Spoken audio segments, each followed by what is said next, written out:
Hello everyone, welcome to Online Help Guide. Today in this video, I'm gonna give you a tutorial on creating stunning 3D AI images of car and social media profile for free.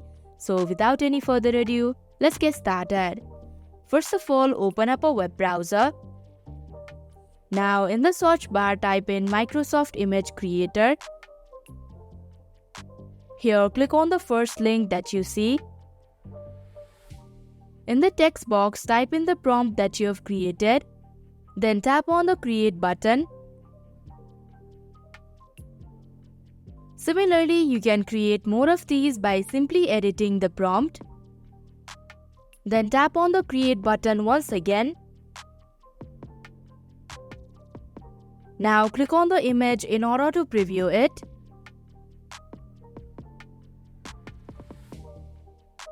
Also, if you'd like to download these images, then tap on the 3 horizontal dots in the right hand side of your screen and tap on the download option. So that is how you can create 3D AI images for free. Hope this video was helpful.